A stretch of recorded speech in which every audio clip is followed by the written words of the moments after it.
हम चैप्टर कर रहे था अकाउंटिंग इक्वेशन।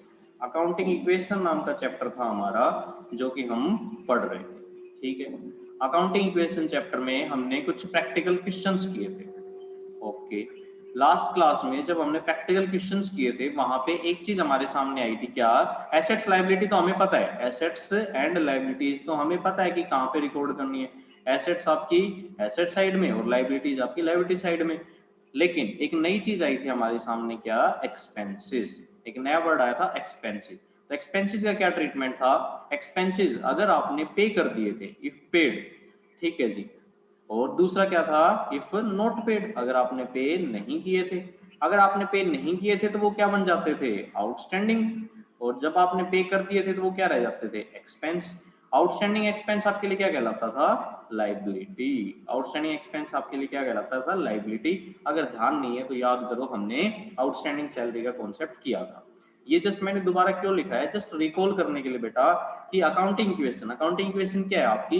अकाउंटिंग इक्वेशन आपकी अकाउंटेंसी की एबीसीडी है। जैसे आप छोटे थे, एलकेजी क्लास में आपने एबीसीडी पढ़ी थी, वो क्या होती थी? जनरल आपके क्या स्टार्टिंग में आपको पहले लेटर सिखाए जाते थे, ए क्या होता है, बी सी डी, उसके बाद आपको वर्ड सिखाए गए। ऐसे ये भी जनरली क्या मान लो, अकाउंटिंग इक्वेशन भी आपकी एक तरह से एबीसीडी है। आपको समझ में आ रही है? बहुत अच्छी बात है, इजी चीजें हैं, इजिली ग्रेस्प भी कर पाओगे उनको। तो ये एबीसीडी है आपकी अकाउंटेंसी की, तो एबीसीडी सिखाई जा रही है। एक्सपेंस का मैंने सिखाया था कि अकाउंटिंग इक्वेशन में जब एक्सपेंस नाम आ जाता है तो उसका इफेक्ट किसके ऊपर पड़ता है? उसका इफेक्ट पड़ता है कैपिटल के ऊपर। उसका इफेक्ट किसके ऊपर डालते हो आप? कैपिटल के ऊपर। और आउटस्टैंडिंग आपके लिए लाइबिलिटी बन ही जाता है। तो जब एसेट्स का नाम आए एसेट्स में दिखाओ, लाइबिलिटी का नाम आए लाइबिलिटी में दिखाओ, एक्सपेंस का नाम आए तो उसका कैपिटल पे इफेक्ट दिखाओ, और आउटस्टैंडिंग एक्सपेंस का नाम आए तो उसका लाइबिलिटी पे इफेक्ट दिखाओ। ऐसे ही इनकम का था, अगर इनकम वर्ड आ जाए तो वो भी कहां पे इफेक्ट दिखाएगा? वो भी अकाउंटिंग इक्वेशन में, वो भी आपका अकाउंटिंग इक्वेशन में इफेक्ट दिखाएगा। कहां पे? कैपिटल के ऊपर। तो एक्सपेंस एंड इनकम का कैपिटल के ऊपर इफेक्ट होता है। ठीक है, एक लास्ट में क्रक्स निकल के आया था, क्या निकल के आया था? एक्सपेंस विल हैव, मैं फिल इन द ब्लैंक्स आपके लिए छोड़ रहा हूं, देखते हैं किसको याद है किसको नहीं है। Will have, fill in the blank, impact on capital, या फिर विल हैव नेगेटिव, पॉजिटिव, जो भी आपका आंसर होगा वो बता देना। Will have relation on capital. और वहीं पे दूसरा income, income will have fill in the blank impact, या फिर रिलेशन कह सकते हो, relation with capital while preparing accounting equation. Okay, Harsh आप बता सकते हो बेटा एक्सपेंस का कैसा रिलेशन होता है कैपिटल के साथ जब आप अकाउंटिंग इक्वेशन बनाते हो?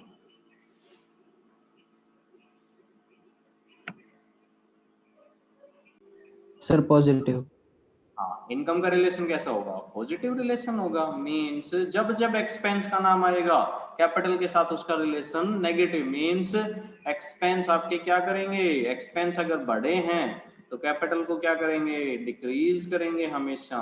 ठीक है, ये साइन इंक्रीज के लिए यूज कर रहा हूं मैं, और ये साइन डिक्रीज के लिए यूज कर रहा हूं। तो जब जब आपके एक्सपेंस बढ़ेंगे तब तक आपकी कैपिटल डिक्रीज हो जाएगी। वैसे ही इनकम का कैसा रिलेशन है? इनकम का आपका पॉजिटिव रिलेशन। मींस इनकम बढ़ेगी तो कैपिटल बढ़ेगी, इनकम घटेगी तो कैपिटल घटेगी। तो इनकम में इंक्रीज तो आपका कैपिटल में भी क्या हो जाएगा? इंक्रीज हो जाएगा। ये कोई हार्ड एंड फास्ट रूल नहीं है बेटा, आपकी बुक में नहीं लिखा हुआ, ये जस्ट मैंने आपके अंडरस्टैंडिंग को क्लियर करने के लिए किया है कि आपको अच्छे से याद रहे। डायरेक्टली अगर आपको याद रखना हो तो क्या कर लोगे? एक्सपेंस कैपिटल को घटाएंगे और इनकम कैपिटल को बढ़ाएगी। नेगेटिव रिलेशन होता है एक्सपेंस का और पॉजिटिव इनकम का, ताकि आप पजल ना हो, बार बार उस चीज को आप एग्जाम्पल देख के ना कर सको, सीधा सा आप इफेक्ट दिखा सको, इसलिए ये मैंने लिखा है। अगर ये रूल किसी को याद नहीं है तो भी वो ट्रांजेक्शन को एनालाइज करके आराम से पोस्ट कर सकता है। ठीक है जी, अब एक वर्ड मैं आपके सामने लिखता हूं, क्या? गेन। ठीक है जी, और एक वर्ड मैं आपके सामने लिखता हूं, लॉस। ठीक है, लॉस वर्ड आज तक किसी ने सुना है? लॉस क्या है आपके लिए? घाटा एक तरह से, मीन्स नुकसान, आपके यहाँ पे नुकसान हुआ। और गेन क्या है आपके लिए? गेन इसका रिवर्स होता है बेटा, गेन क्या है आपका? फायदा। आगे आगे अकाउंटिंग में आप इन वर्ड्स को अच्छे से सुनोगे। अभी मैं थोड़ा सा बोल देता हूँ, इनका हिंदी मीनिंग बता दिया मैंने। गेन फायदा और लॉस नुकसान। एक तरह से देखो बेटा, क्या एक्सपेंस में भी आपको क्या होता है, एक्सपेंस में भी एक तरह से नुकसान होता है, ठीक है। आप जनरली उसके बदले जो भी एक्सपेंस करके आपने चीज खरीदी या सर्विस खरीदी, जनरली उसके बदले आप सेटिस्फाई हो जाते हो, ठीक। अभी मैं क्या कर रहा हूँ, अभी जस्ट मैं क्या कर रहा हूँ, सेम नेचर वालों को एक साथ ऐड कर रहा हूँ, इनको अच्छे से एक्सप्लेन करूंगा। जब आपकी बेसिक अकाउंटिंग टर्म्स और पढ़ाई जाएंगी, मैं अच्छे से एक्सप्लेन भी करूंगा इन वर्ड्स को। जस्ट अभी मैं आपको क्या दिखा रहा हूँ, आपको मैं शॉर्टकट कह रहा हूँ, क्या एक्सपेंस, एक्सपेंस का नेचर कैसा होता है, गेन जैसा होता है या लॉस जैसा? एक्सपेंस का नेचर लॉस नुकसान जैसा जैसा। होता है या फिर फायदे जैसा होता है, खुद ही बताओ। सर लॉस लॉस जैसा। लॉस जैसा, तो एक्सपेंस एंड लॉसेस। और इनकम का कैसा होता है नेचर, फायदे जैसा, तो ये, ठीक है जी। इनको अच्छे से एक्सप्लेन कर देंगे, अभी जस्ट मैंने हिंदी ट्रांसलेशन बताया। अब अगर आपको याद रखना हो तो याद पूरा रख लेना। Expense and losses will have negative impact and income and gain will have positive impact. कई बार अकाउंटिंग इक्वेशन बनाते टाइम क्या होगा, आपके सामने ऐसे ट्रांजेक्शन आएंगे जिनमें लॉस होगा, तो आप यहीं से याद रख लो कि लॉस का कैपिटल के साथ नेगेटिव इंपैक्ट मींस जब जब लॉस हुआ कैपिटल घटेगी, जब जब फायदा हुआ कैपिटल बढ़ेगी। रखोगे याद? तो हम क्वेश्चन 3 पेज नंबर आपका है जी 5.18। हमने लास्ट क्लास में किया था, उस क्लास में हमने एक लास्ट ट्रांजेक्शन होल्ड पे रख दी थी। क्या थी ट्रांजेक्शन, मैं राइट अप कर देता हूँ। ट्रांजेक्शन है जी rent paid in advance. Rent आपने एडवांस में पे कर दिया ऑफ रुपीज 150, 150 रुपए का। मैं जस्ट इसी के अकाउंटिंग इक्वेशन बना देता हूँ, बाकी इक्वेशन आपने कर लिया था, आपने स्पेस वहां पे छोड़ दी होगी, उस स्पेस में जाके आपको क्या करना है, एसेट्स लायबिलिटी जहां जहां आपने लिख रखी है वहां पे जाके इसकी पोस्टिंग दिखा देनी है। मैं जस्ट क्या करता हूँ, इसकी पोस्टिंग दिखा देता हूँ, ठीक है जी। तो देखो, रेंट पेड इन एडवांस, आपने रेंट पे कर दिया एडवांस में 150 रुपए का। तो हम समझते हैं इसको, क्या क्या नाम आए। देखो मैंने बताया था ट्रांजेक्शन की ड्यूअल इफेक्ट होंगे, डबल इफेक्ट होंगे। तो यहाँ पे देखते हैं क्या दो चीजें इफेक्ट हुई हैं। एक तो रेंट का नाम आया, ठीक है जी। दूसरा क्या आया, पे, पे कर दिया, ठीक है। लेकिन लास्ट में एक वर्ड दे दिया एडवांस में। आपने रेंट पे तो किया है, लेकिन कैसे, कैसा रेंट पे किया है, एडवांस में। मतलब आपने, रेंट का मतलब होता है जी किराया। अगर किसी को नहीं पता हो ना रेंट क्या होता है, तो हिंदी में मैं बता देता हूँ। रेंट का मीनिंग होता है जी किराया। तो रेंट मीन्स किराया। आपने किराया पे कर दिया एडवांस में। एडवांस मतलब पहले ही पे कर दिया। कहने का मतलब है आपने सामने वाले की चीज या प्रॉपर्टी यूज भी नहीं की और पहले ही आपने किराया दे दिया। तो ये रेंट आपका क्या कहलाएगा, रेंट एडवांस है। Rent in advance, advance rent नाम आया एक, और दूसरा आपने पे कर दिया। अच्छा, जब आप किराया पे करते हो तो आपके यहाँ से क्या जाता है, कोई भी बताइए, आपके यहाँ से क्या जाएगा, कैश। तरह से पेड वर्ड आपका क्या है, पेड तो आपका क्या है, कैश। कहने का मतलब है एक पेड रेंट इन एडवांस नाम आया और दूसरा कैश नाम आया। कैश गया है आपके यहाँ से, तो आदित्य बताना कैश घटा है या बढ़ा है? घटा है। घटा है, तो कैश डिक्रीज हुआ है। ओके जी, बहुत अच्छी बात है। और रेंट आपने एडवांस में पे कर दिया, एडवांस में रेंट पे कर दिया, तो रेंट बढ़ा है या घटा है, कोई भी बताए? घटा सर बढ़ा है। बढ़ा है, घटा नहीं बेटा, आपने एडवांस में पे कर दिया तो ये इंक्रीज हुआ है। तो पहले कैश का इफेक्ट देखते हैं। कैश डिक्रीज हो गया। कैश आपके लिए क्या होता है, कैश कैसी चीज है, फ्यूचर में फायदा देती है नुकसान करती है? मान लो आपकी जेब में 500 रुपए रखे हैं, फ्यूचर में फायदा मिलेगा या नुकसान? फायदा। बिल्कुल फायदा। और फायदा फ्यूचर में बेनिफिट देने वाली चीजें क्या होती हैं, एसेट्स। कहने का मतलब कैश डिक्रीज हुआ है, एसेट्स डिक्रीज हुई हैं, तो कहाँ पे दिखाओगे इसको, एसेट्स में। यहाँ पे हम एसेट्स लिख रहे हैं, ठीक है। एसेट्स में क्या नाम आया, कैश का, तो कैश में दिखा दो बेटा, क्या कैश डिक्रीज हुआ है जी, ठीक है। तो कम होगा, कम होगा तो ब्रैकेट से दिखा दें, जी ब्रैकेट से दिखा दो। कितनी अमाउंट, 150, तो 150 रुपए ब्रैकेट में दिखा दिए। यहाँ तक किसी को कोई डाउट? No sir. नहीं। दूसरा आगे करते हैं। रेंट आपने एडवांस में पे कर दिया। देखो जी, आपने रेंट एडवांस में पे कर दिया, ये किसी का घर था, ओके। ये घर आपने क्या किया, किराए पे लिया, ठीक है। किस दिन किराए पे लिया आपने, 1 अप्रैल को, और आपने किराया 1 अप्रैल को ही पे कर दिया, मान लो 5,000 रुपए। तो अब आपने जो 5,000 रुपए दे दिए, इन 5,000 रुपए का फ्यूचर में फायदा निकल मिलेगा या मकान मालिक आपको निकाल देगा घर से कि जाओ निकलो मेरे घर से, कोई भी बताए? फ्यूचर में फायदा मिलेगा। हाँ फायदा मिलेगा, बिल्कुल आपने पहले आंसर दे दिया, आपने 1 तारीख को पैसा दे दिया, अभी तक आप उसने उसके घर में रहना स्टार्ट भी नहीं किया है, तो मीन्स वो 5,000 रुपये आपको फ्यूचर में फायदा देंगे या नुकसान करेंगे, सीधी बात है। उस 5,000 रुपए के बदले में आप पूरे 1 महीने तक उसके यहाँ पे मकान में रह सकते हो। तो कहने का मतलब है जो आपने ये रेंट एडवांस में पे किया, इससे आपको फ्यूचर में फायदा मिलेगा आदित्य या नुकसान होगा?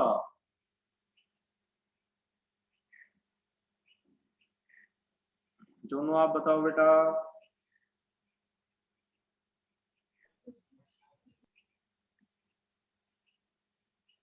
सभी के म्यूट है। आंसू आप बताना, जो आपने एडवांस में पे किया उससे फायदा हुआ है नुकसान?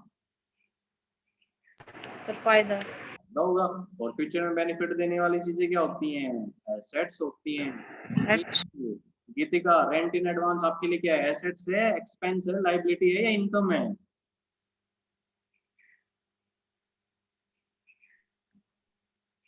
सर एसेट्स हैं। एसेट्स हैं, बिल्कुल हमने अभी देख लिया ये क्या है आपके लिए एसेट्स। तो कहाँ पे दिखाओगे एसेट्स में? किस नाम से? एडवांस रेंट के नाम से। कितनी अमाउंट? 150। और ये बड़ा है तो बड़े अमाउंट को हम ब्रैकेट में थोड़ी ना दिखाते हैं, हम तो डिक्रीज या नेगेटिव अमाउंट को ब्रैकेट में दिखाते हैं। तो 150 रुपए हमने यहाँ पे दिखा दिए। देखो क्या डुअल इम्पैक्ट दिखा दिया जी। क्या दोनों साइड बराबर है? हाँ। एसेट्स में माइनस के 150 प्लस के 150 जीरो, लायबिलिटी भी जीरो। कहने का मतलब है हमने ट्रांजेक्शन के दोनों इफेक्ट सही से दिखाए हैं, तभी तो हमारी अकाउंटिंग इक्वेशन बराबर आ रही है। यहाँ नंबर 4 पेज नंबर है जी आपका कितना? पेज नंबर है 5.18। क्या कहा है? What will be the effect of the following on the accounting equation. ठीक है, नीचे जो दे रखा है उसका अकाउंटिंग इक्वेशन पे क्या इफेक्ट पड़ेगा आपकी। इसके लिए मैं क्या करता हूँ, मैं यहाँ पे ट्रांजेक्शन लिखता जाऊंगा 1 बाय 1 करके। कहने का मतलब आपको अकाउंटिंग इक्वेशन बनाने के लिए कहा है, तो आप सबसे पहले क्या करोगे? फॉर्मेट बनाओगे अकाउंटिंग इक्वेशन का। ये लिखोगे आप अकाउंटिंग इक्वेशन। क्या करोगे? लाइनिंग प्रॉपर स्केल से। ठीक है, मेरे पास स्केल नहीं है तो मेरी थोड़ी टेढ़ी मेढ़ी हो सकती है, आपको फॉर्मेट अच्छे से बनाना है। अब हमें क्या करना है? अकाउंटिंग केस में क्या होता है? Assets equals to liability. तो एसेट्स एक साइड और लायबिलिटी एक साइड। लायबिलिटी के फिर 2 पार्ट हो जाते हैं। क्या? Capital plus liability. Capital plus आपकी लायबिलिटी। और एसेट्स की जितनी एसेट दे रखी है उतनी हम क्या करते जाएंगे? पार्ट करते जाएंगे। तो यहाँ पे एसेट्स और इज इक्वल्स टू यहाँ पे लायबिलिटी। अब 1 बाय 1 करके स्टार्ट करते हैं हम हमारे क्वेश्चन को। उस क्वेश्चन में सबसे पहली ट्रांजेक्शन क्या दे रखी है? सबसे पहली ट्रांजेक्शन दे रखी है जी, Harish started business with cash. Harish ने बिजनेस स्टार्ट किया विद कैश, कैश के साथ। और कितना कैश लगाया जी उसमें? With cash ₹18,000। ओके, ये बेटा मैंने पहले बहुत अच्छे तरीके से समझा रखा है, 2-3 क्वेश्चन हमने कर लिए, उनमें मोस्टली पहली ट्रांजेक्शन यही आई है। तो जल्दी से हर्ष बता दो इस ट्रांजेक्शन का क्या इफेक्ट होगा। हरीश ने 18,000 से बिजनेस स्टार्ट किया, तो अकाउंटिंग क्वेश्चन पे इसका क्या इफेक्ट होगा? आपने बताया, आपने आंसर दिया कि सर इसका इफेक्ट होगा कैश बढ़ जाएगा और कैपिटल बढ़ जाएगा। कैश कहाँ दिखाएंगे? कैश दिखाएंगे जी एसेट्स में। ओके, यहाँ पे दिखा दिया। कैपिटल तो हमने ऑलरेडी दिखा रखी है, कितनी कितनी अमाउंट जितने से स्टार्ट किया था। स्टार्ट कितने से किया था? 18,000 से, तो हम दिखा देंगे यहाँ पे 18,000 से। उससे पहले हम क्या लिखेंगे? यहाँ पे ट्रांजेक्शन लिखेंगे। अब मैंने 2-3 क्वेश्चन आपको करवा दिए हैं, तो मैं समझता हूँ कि ट्रांजेक्शन वाला जो कॉलम है वो आप इजीली से खुद से लिख सकते हो। ट्रांजेक्शन में जस्ट क्या लिखना होता है? जो ट्रांजेक्शन आपको दे रखी है वही आपको यहाँ पे इस कॉलम में लिखनी होती है। मैं यहाँ पे लिख रहा हूँ, डबल डबल टाइम वेस्ट ना हो इसलिए मैं डायरेक्ट इम्पैक्ट दिखा रहा हूँ। हालांकि आपको क्वेश्चन के फॉर्मेट में एसेट से पहले ट्रांजेक्शन का कॉलम दिखाना होगा, तो उसमें ट्रांजेक्शन लिखनी होगी। रखोगे याद? Yes sir. कैश में हम 18,000 का इफेक्ट दिखा देते हैं और कैपिटल में भी हम 18,000 का इफेक्ट दिखा देते हैं। ये हमारा इफेक्ट हो गया। ठीक है, एक बार फिर बेटा एक्सप्लेन कर देता हूँ मैं, जिस बच्चे को समझ में नहीं आया था मैं फिर से एक्सप्लेन कर देता हूँ। क्या? Harish started business with cash ₹18,000। Harish ने बिजनेस स्टार्ट किया कैश से, तो ये हरीश है जी, और इन्होंने बिजनेस स्टार्ट किया। ये बिजनेस है। आपको किस व्यू पॉइंट से सोचना है? अकाउंटिंग में सिखाया था आपको तो बिजनेस की आंखें बनना है, तो बिजनेस की तरह सोचना है। हरीश ने बिजनेस में पैसे लगाए 18,000, तो बिजनेस में क्या हुआ? 18,000 का तो कैश आ गया। मतलब बढ़ गया। और दूसरा ये 18,000 कभी ना कभी मालिक को वापस करने होंगे, मालिक कौन है, हरीश। और जब भी मालिक पैसे लगाता है किस नाम से दिखते हैं, कैपिटल। कहने का मतलब है मालिक की कैपिटल भी बढ़ गई, तो कैश बढ़ गया। और कैपिटल कैश क्या है आपका एसेट जो फ्यूचर में फायदा देगी, और कैपिटल क्या है लायबिलिटी। ये लायबिलिटी में दिखा दो कैपिटल, और ये एसेट्स में कैश दिखा दो, दोनों बढ़े हैं तो दोनों बढ़ा के दिखा दो। मैंने भी बढ़ा के दिखाए हैं, इसलिए कोई ब्रैकेट यूज नहीं। ये आपका फर्स्ट इम्पैक्ट था, मैंने फिर से एक्सप्लेन कर दिया है। अब हम बढ़ते हैं सेकंड ट्रांजेक्शन की तरफ। सेकंड ट्रांजेक्शन आपको क्या दे रखी है, ये लिख रखा है परचेज्ड गुड्स फॉर कैश। हमने क्या किया, गुड्स परचेज किए, परचेज गुड्स फॉर कैश ₹5,000, 5,000 के, एंड क्रेडिट, और क्रेडिट कितने ₹2,000। अच्छा ये बताओ बेटा, क्रेडिट वर्ड में भी आपके सामने नहीं आया हो, क्या कोई बता सकता है क्रेडिट वर्ड का क्या मीनिंग है? सही आंसर दिया क्या, क्रेडिट होता है जी उधार, उधार के ऊपर। तो देखो ट्रांजेक्शन क्या है, purchase goods for cash. And credit को एक बार भूल जाते हैं, हम करते हैं सिर्फ परचेज गुड्स फॉर कैश। तो क्या आपको ये सिखा रखा है? हाँ जी सिखा रखा है। चलो एक बार फिर से एक्सप्लेन कर देता हूँ, ठीक है। परचेज गुड्स फॉर कैश, आपने गुड्स खरीदे और कैश में खरीदे। गुड्स का जब भी नाम आता है तो परचेज वर्ड यूज होता है, और अल्टीमेटली वो क्या बनाता है, स्टॉक बनाता है। तो एक नाम तो आया स्टॉक, और दूसरा कैश में खरीदे मीन्स दूसरा नाम आया कैश। ठीक है जी। आपने स्टॉक खरीदा तो स्टॉक बढ़ा होगा या घटा होगा? मान लो आपने 50,000 का सामान खरीद लिया, तो आपके यहाँ पे स्टॉक बढ़ा है या घटा है? बढ़ा है, तो स्टॉक इंक्रीज। और कैश, आपने कैश में खरीदा मीन्स आपके यहाँ से पैसे गए, पैसे गए तो पैसे कैश क्या हो गया, डिक्रीज। अब स्टॉक क्या है, स्टॉक में फ्यूचर, फ्यूचर में बेनिफिट देने वाली चीज है एसेट्स। और कैश भी क्या है, कैश भी फ्यूचर में बेनिफिट देने वाली चीज मीन्स एसेट्स। तो एसेट्स बढ़ी है और एसेट्स घटी है, आप इम्पैक्ट दिखा दो। स्टॉक बढ़ा है और कैश घटा है, कहाँ कहाँ दिखा दोगे, अकाउंटिंग इक्वेशन में कैश के ऊपर और स्टॉक के ऊपर। कैश क्या हुआ है, कैश घटा है जी, हाँ जी, कितने से, 5,000 से। तो घटा है तो क्या करोगे, नेगेटिव के 5,000, है ना। कुछ भी घटता है नेगेटिव के, माइनस के, ब्रैकेट से दिखाते हैं। और स्टॉक बढ़ा है, स्टॉक भी एक एसेट्स है तो एसेट्स के अंदर ही दिखाओ। स्टॉक बढ़ा है कितने से, 5,000 से, तो यहाँ पे आप स्टॉक बढ़ा दोगे 5,000 से।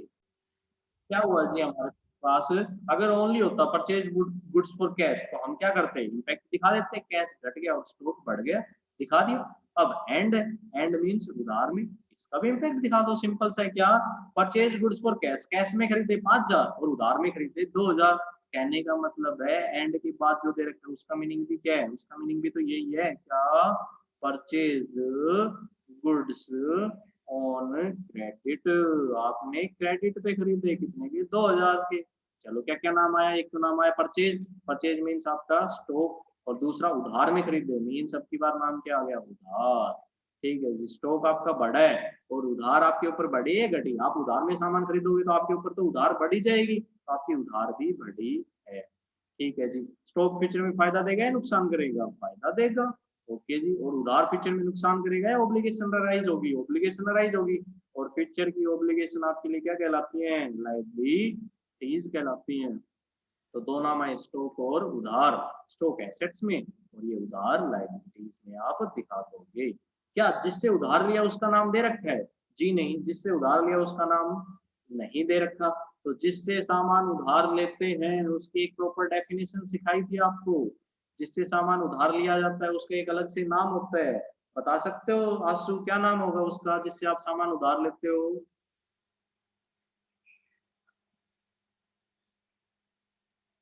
जोनू बेटा आप बताओ।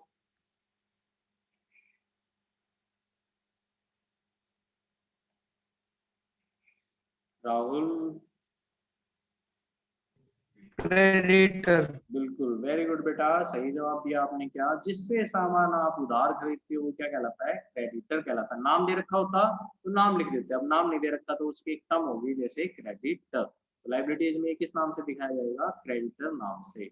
चलो तो अब इसकी पोस्टिंग करते हैं। ठीक है जी। क्या क्या, एक तो स्टॉक बढ़ा, तो स्टॉक बढ़ा दो कितने से, 2,000 से। ठीक है जी, बढ़ा दिया।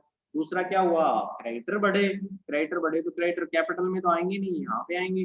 दूसरा क्रेडिटर को इंक्रीज कर दो कितने से, क्रेडिटर को इंक्रीज कर दो जी 2,000 से। 2,000 के आपके क्या बढ़ गए, क्रेडिटर बढ़ गए। चलो चेक करते हैं हमारे अकाउंटिंग इक्वेशन अभी तक सही है या नहीं है। ठीक है। कैश साइड का टोटल कितना, 18,000 माइनस 5,000 13,000, इसका 7,000, इसका 18,000 और इसका 2,000। अगर दोनों साइड का टोटल करें तो कितना आता है? 13 + 7 20, 18 + 2 20। मतलब एसेट्स इक्वल्स टू लायबिलिटी है। हमारी काउंटिंग इक्वेशन सही है, मींस हमारी पोस्टिंग बिल्कुल सही चलती जा रही है। आई होप यहाँ तक सभी को समझ में आ गया होगा। अब हम क्या करते हैं जी आपका, अब हम आते हैं transaction number third. Third transaction क्या है? Sold goods for cash. आपने गुड्स बेच दी फॉर कैश, कैश के लिए, ₹4,000, 4,000 की। और ब्रैकेट में लिख रखा है कॉस्टिंग ₹2400, जिनकी कॉस्ट थी 2400। ठीक, फिर से पढ़ते हैं। सोल्ड गुड्स फॉर कैश, आपने सामान बेच दिया कैश के लिए, मीन्स आपने क्या किया है? सेल की है। सेल ऑफ गुड्स कैश के लिए बेचा, मतलब कैश में बेचा। So sale of goods in cash, और कितने का लिख रखा है? कितना? 4,000। कहने का मतलब है आपने सामान बेच दिया, कैश में बेच दिया, कितने का? 4,000 रुपए का सामान बेचा। मीन्स आपके यहाँ से क्या चला गया? आपने सामान बेचा तो आपके यहाँ से क्या गया? हर्ष बताना जरा। सामान बेचा आपने सर तो आपके यहाँ से स्टॉक। क्या चला गया होगा? Sir stock. स्टॉक चला गया। स्टॉक माइनस होगा सर। तो स्टॉक क्या हुआ है? बढ़ा है या घटा है? जब आप बेच देते हो तो स्टॉक तो कम हो जाता है, तो स्टॉक चला गया। और कैश में बेचा तो आदित्य, कैश आपके पास बढ़ा या घटा?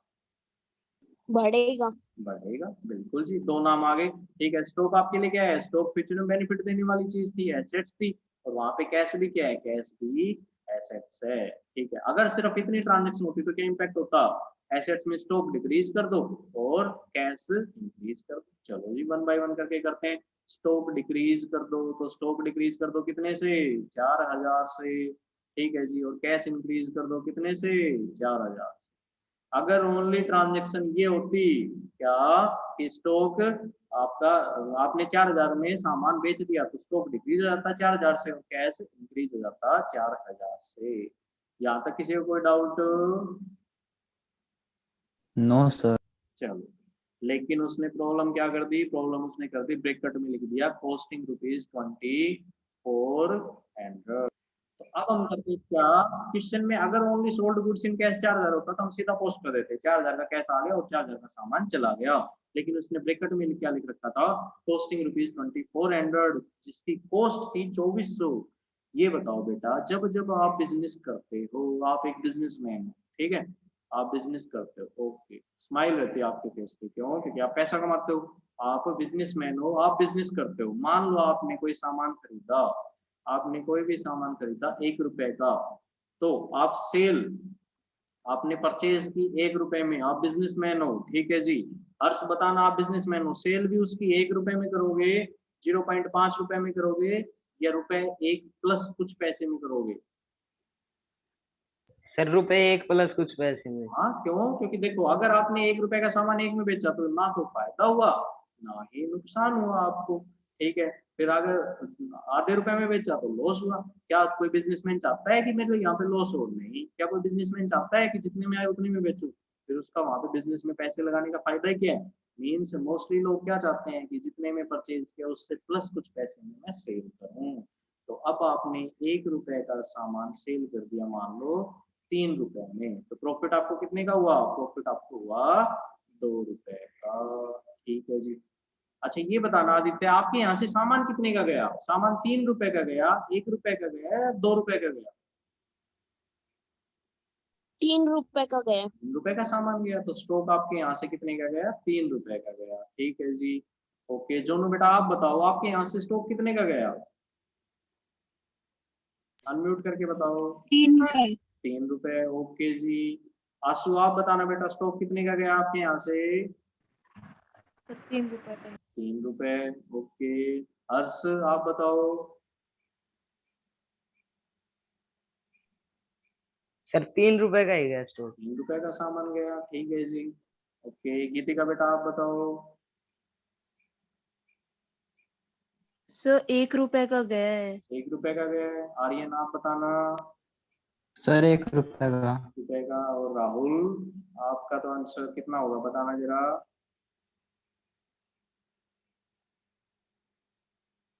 ₹1 का। ₹1, ठीक है बेटा, जिसने ₹1 आंसर दिया है वो सही है। क्यों सही है मैं अभी बता देता हूँ। क्या देखो, आपने सामान कितने का खरीदा था, 1 रुपए का। अगर वो नहीं बिकता तो आप उसकी कॉस्ट कितनी मानते, कॉस्ट 1 रुपए ही मानते। अब आपने सामान बेच दिया, आपके यहाँ से तो सामान 1 रुपए का ही गया है। सामान कितने का घटा है, सामान तो 1 रुपए का ही घटा हुआ है।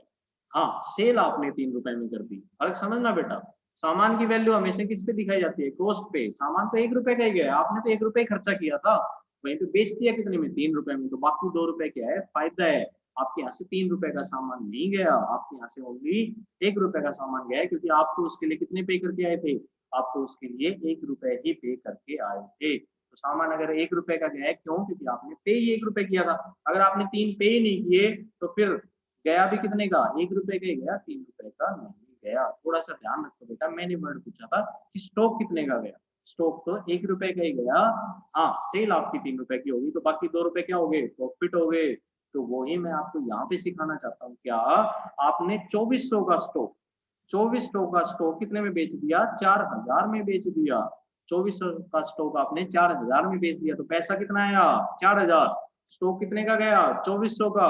और फायदा कितने का हुआ, फायदा हुआ आपका कितने का, ₹1600 का। मीन्स इस ट्रांजेक्शन में तीन इंपैक्ट आ गए, एक स्टॉक का, एक कैश का और तीसरा फायदे का। कोई नहीं, 3 इंपैक्ट आ गए, हम तीनों को रिकॉर्ड कर लेंगे। कैसे, स्टॉक जितने का गया हम वही रिकॉर्ड करेंगे। स्टॉक 2400 रुपए का गया है तो हम रिकॉर्ड करेंगे 2400, क्योंकि आपने तो बदले में 2400 रुपए दिए थे। और कैश कितना आ गया, कैश आ गया 4000, तो आपने लिख दिए 4000। वहीं पे फायदा कितने का हो गया, 1600। फायदा अलग से दिखा देंगे। तो स्टॉक